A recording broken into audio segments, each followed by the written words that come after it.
एक उदाहरण ले लेते हैं हम, यूनिफॉर्म सिविल कोड। बार बार बीजेपी ने यूसीसी का मुद्दा इतना उठाया कि जनमानस के अंदर वो घर कर गया कि नहीं, ये बहुत इंपॉर्टेंट चीज है, चाहे वो संसद में पास हो ना हो, लेकिन यूसीसी क्यों इंपॉर्टेंट है, ये नैरेटिव लगातार चलता रहा। उससे फायदा क्या हुआ? जो पॉलिटिकल सिस्टम है वो आइडियोलॉजिकल लाइंस पे बट गया, जनता थी वो भी आइडियोलॉजिकल लाइंस पे बट गई, और आपका जो कोर वोटर था वो आपके साथ जुड़ता चला गया।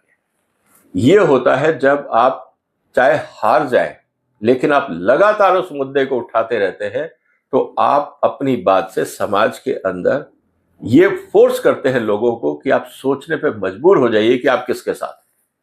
और ये बात बार बार आई, इसीलिए होता क्या है, इशू अलाइव रहता है कई सालों तक। हमने 370 में देखा, अयोध्या का मुद्दा देखा, यूसीसी का मुद्दा देखा, करीब 30 साल तक बीजेपी ने इस मुद्दे को गरमाए रखा, और क्या हुआ, लगातार इलेक्शन सक्सेस उसके बाद मिलने शुरू हुए। Become a railing point rather than just a policy. तो पॉलिटिक्स में क्या है, आपको पॉलिसी नहीं चाहिए, वोट चाहिए, और वोट के लिए आपके पास एक रेलिंग पॉइंट होना चाहिए।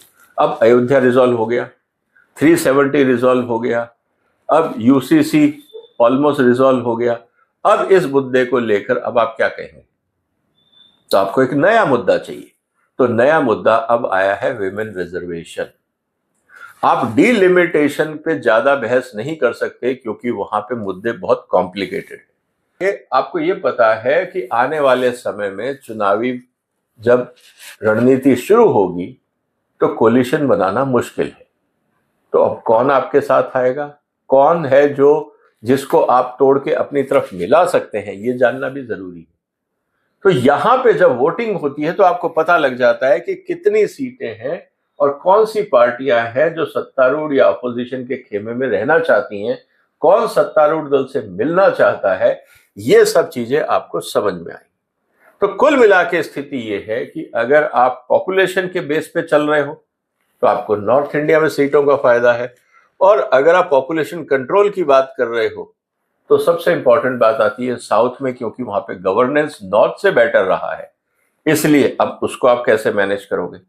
तो कुल मिला के इस समय फोकस ये है कि साहब आप नॉर्थ साउथ कॉन्फ्लिक्ट को अवॉइड करें, क्योंकि अभी साउथ में चुनाव है, वो बीजेपी के लिए उचित नहीं है, इसलिए डिलिमिटेशन पे ज्यादा जोर देना सेंसिबल नहीं था। लेकिन महिला जो आरक्षण था वो पॉलिटिकल मुद्दा ज्यादा जरूरी था। तो कुल मिला के आप ये देख सकते हैं कि कौन सा स्टेट कहां पे है, कौन सी पार्टी